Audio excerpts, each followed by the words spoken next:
Halo, assalamualaikum warahmatullahi wabarakatuh. Perkenalkan, nama saya Satria Ihsan Maulidi, NIM A7101901125. Nah, di sini saya akan mencoba menjawab soal UAS nomor 1A, yaitu menganalisis keamanan bagi perusahaan penyedia layanan cloud computing. Untuk pengawalan,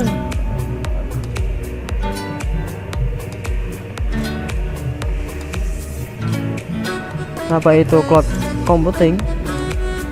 Cloud computing sendiri yaitu kumpulan dari beberapa resource yang terintegrasi menjadi satu dan digunakan melalui web. Teknologi cloud computing ini didasarkan pada teknologi grid computing yang membuat skalabilitas suatu sistem komputasi menjadi sangat besar dengan cara menggabungkan beberapa sumber daya komputer menjadi satu resource.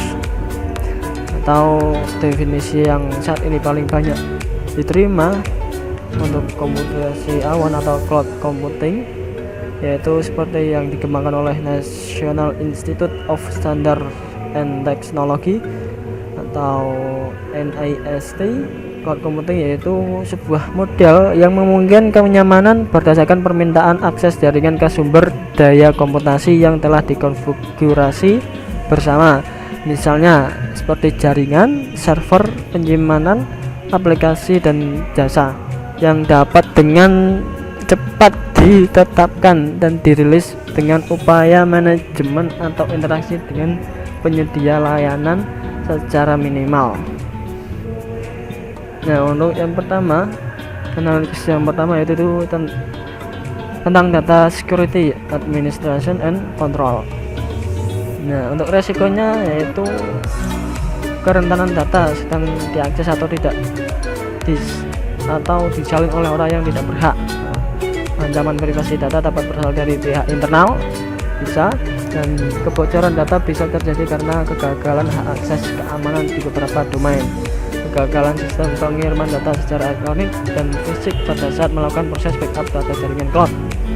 Nah, untuk kontrol dan mitigasinya yaitu memiliki sumber daya manusia disertai pengetahuan yang memadai dan keterampilan untuk mendeteksi dan bereaksi terhadap pelanggaran keamanan pada waktu yang tepat.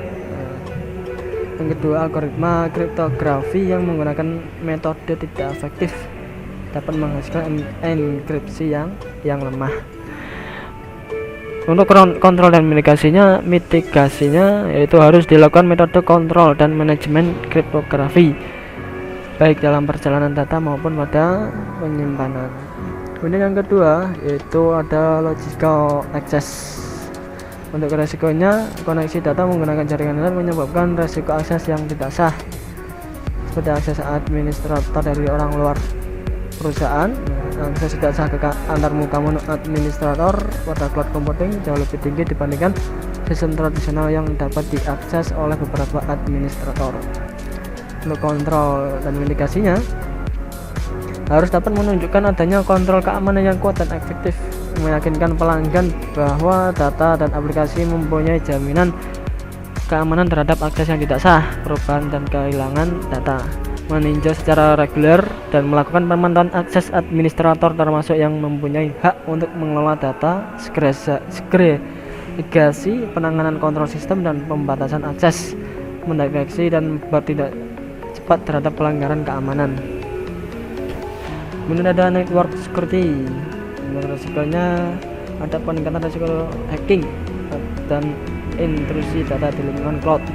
Risiko keamanan jaringan seperti ancaman dari dalam, penyalahgunaan autentikasi, channel attack, social networking attacks, dan denial of service DOS menjadi ancaman besar di lingkungan cloud computing. Untuk kontrol dan mitigasinya yaitu kontrol jaringan tingkat tinggi harus dilaksanakan untuk mengamankan sistem dan data, mencegah penggunaan autentikasi yang tidak sah, pengungkapan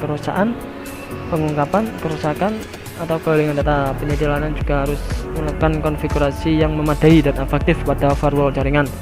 Kebijakan harus dapat memastikan lalu lintas paket data yang aman melalui switch maupun router. Kemudian yang terakhir ada physical access.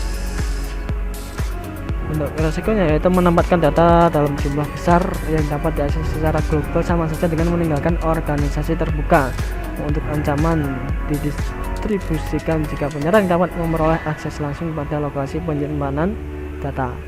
Kontrol dan mitigasinya yaitu dengan keamanan jaringan yang bertingkat dan kontrol enkripsi data harus benar-benar aman ketat. Demikian untuk penjelasan dari saya untuk menjawab soal nomor 1A. Kurang lebihnya mohon maaf. Wassalamualaikum warahmatullahi wabarakatuh.